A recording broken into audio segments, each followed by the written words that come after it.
फैज़ल साहब, मेरा आपसे एक और सवाल है। हम जिस माशरे में रहते हैं, कनाडा और अमेरिका जैसे मुल्कों में, मतलब कि औरतों से मिलना, लड़कियों से दोस्ती रखना, हैंड शेक करना या गले मिलना या गर्लफ्रेंड्स बनाना, वट एवर बॉयफ्रेंड्स बनाना, जो भी इस माशरे में है, या मतलब कि यहाँ पे ये चीज़ बुरी नहीं समझी जाती, ये आम है। ठीक है, शरीयत इसके ऊपर क्या कहती है?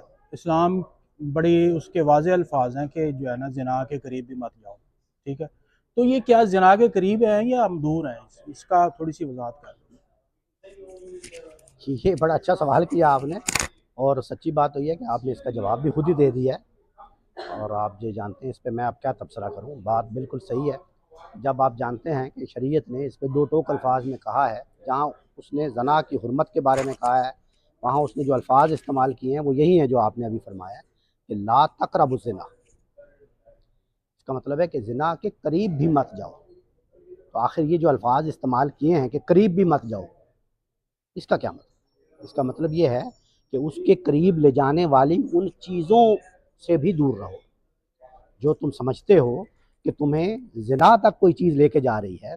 उसमें बिलउमूम तो ये सद्दे ज़रिया के अहकामात हैं। बहुत सारी चीज़ें तो सद्दे ज़रिया में आती हैं कि आप ये काम करें, वो काम करें, ये काम ना करें, वो काम ना करें। तो शरीयत ने बराह रास्त तो उन चीज़ों को मौजू नहीं बनाया, ये बात तो दुरुस्त है। तो अब मेरी अकल या मेरे शऊर पे इसको छोड़ दिया है, ये बात वाज़ेह कर दी कि ला तक़रबू के जो अल्फाज हैं तो बहुत अहमियत के हामिल है। आपने खुद इसको बयान किया कि ला तक़रबू, नज़दीक भी मत जाओ, उसके करीब भी मत जाओ। करीब भी मत जाने का मतलब ये है कि जो चीज़ आपको उस जानिब खींच के लेके जाए, बॉयफ्रेंड गर्लफ्रेंड का आपने जिक्र किया या आपने और कोई दोस्ती की, तो इसको शरीयत ने मौजू उस तरह नहीं बनाया।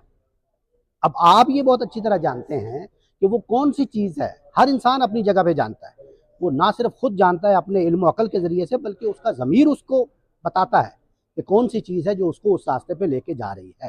तो जो चीज़ आपको ज़िना के रास्ते में लेके जाती है, उसके बारे में अल्लाह ताला ने साफ वाज़े अल्फाज में चैप्टर नंबर 7 वर्स नंबर 33 में, यानी सूरह अल आराफ की 33 नंबर आयत में बिल्कुल वाज़े अल्फाज में बता दिया है कि हर हाल में ये फवाहिश जो हैं ये हराम हैं, अपनी ज़ाहरी हालत में भी और बातिनी हालत में। तो ये बिल्कुल आपने खुद माशाल्लाह इसका बड़ा अच्छा जवाब दे दिया था, बिल्कुल ऐसे ही। अच्छा फैसल साहब ये नहीं वो बताएं। कौन होगी? हाँ, फैसल साहब ये बताइए कि अभी जिस तरह अली इन्होंने क्वेश्चन आपसे किया गर्लफ्रेंड एंड बॉयफ्रेंड और इसका, तो यहाँ के मुआशरे में जो बॉयफ्रेंड एंड गर्लफ्रेंड है वो तो पेरेंट्स की मर्ज़ी से रह रहे होते हैं और सबको पता होता है कि ये बॉयफ्रेंड एंड गर्लफ्रेंड है। एक किस्म का एक अली अलान रह रहे होते हैं और फिर कमिटेड भी होते हैं बज़ाहिर। तो क्या ये जायज़ नहीं है कि निकाह भी तो यही चीज़ है? नहीं, निकाह ये चीज़ नहीं है, निकाह तो निकाह ही है। दूसरी बात ये है कि पेरेंट्स की मर्ज़ी से रह रहे होते हैं, तो इसका मतलब है कि वो बात जो इन्होंने फरमाई थी वो पेरेंट्स जी ओके, तो जो बात यानी वो बात हमें पेरेंट्स को भी एजुकेट करनी चाहिए कि उसमें क्या फ़र्क है, वो जौहरी फ़र्क क्या है। यानी अगर तो वो कमिटमेंट, जैसे आपने खुद बड़ा अच्छा लफ्ज़ इस्तेमाल किया ना कमिटमेंट का, तो वो कमिटमेंट क्या है? क्या वो कोई एग्रीमेंट है? और अगर एग्रीमेंट है तो उसी एग्रीमेंट को तो निकाह कहते हैं। और अगर वो एग्रीमेंट निकाह ही है तो फिर सवाल तो कोई नहीं बचता, आपने तो निकाह ही कर लिया ना। तो इसलिए ये बात कि भाई जो इस जैसे मुआशरे में कहा ना, इन्होंने भी मुआशरे का जिक्र किया, आपने भी, तो एक तो ये तो हमें फैसला करना है। एक तो चीज़ है कि वो मुआशरे में क्या हो रहा है, और एक चीज़ है कि मैं किस दीन के मानने वाला हूँ, मुझे वो दीन क्या हिदायत देता है। तो एक है कि जिस सोसाइटी में मैं रहता हूँ वो चीज़, और एक है कि जो मेरे ईमानियात का या मेरे अकायद का एक चीज़ हिस्सा है, तो वो मुझे क्या हिदायत देता है। तो क्या वो आपस में बाहम मुतसादिम तो नहीं है, बाहम मुतबायन तो नहीं है? अगर उनमें कोई तजाद या कोई तसादुम हो रहा है तो फिर अब मुझे फैसला करना है कि मैं जिस खुदा की बारगाह में जवाबदेह हूँ, क्या मैं यहाँ पे कोई डंडी तो नहीं मार रहा। ये हर इंडिविजुअल जानता है।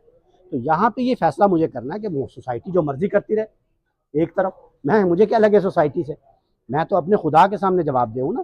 तो मुझे खुद फैसला करना है कि यहाँ पे कहाँ तक, और वही बात जो रसूलुल्लाह सल्लल्लाहु अलैहि वसल्लम ने फरमाया, मन हा का फी सदरिक, कि वो तुम्हारे सीने में वो खटक पैदा हो जाएगी कि यहाँ तक तो बात सही थी, यहाँ से आगे नहीं थी। तो ये हर इंसान के सीने में ये हिदायत का चराग अल्लाह ताला ने रख दिया है ये नूर हिदायत हर एक के सीने में मौजूद है। तो मन हाका फी सदर, उसके सीने के अंदर वो खटक पैदा हो बता देगा। तो मुझे वो लाइन का बिल्कुल वाज़ेह पता हो चल जाता है। तो अगर उसको मिसाल के तौर पे आप समझते हैं कि कुछ पेरेंट्स को मिसाल के तौर पे इस बात का नहीं है अदराक, बाज़ औक़ात होता है ना कि नई चीज़ को पता, तो हमें फिर उनको एजुकेट करना है, उनको बताना है कि वो क्या चीज़ है। अलबत्ता ये बात बहुत संजीदा है कि अगर एक जोड़ा कमिटमेंट के साथ इकट्ठे रह रहा है और उन्होंने ये फैसला कर लिया कि वो हमेशा इकट्ठे रहना चाहते हैं, तो इसी कमिटमेंट के लिए तो वो एग्रीमेंट है और उसी एग्रीमेंट को निकाह कहते हैं। तो फिर वो निकाह ही हुआ। और अगर वो निकाह मिसाल के तौर पे वो चंद शराइत तक पहुंचे में और कर नहीं रहे, तो उनको भी एजुकेट करना चाहिए कि वो निकाह कर लें। सही।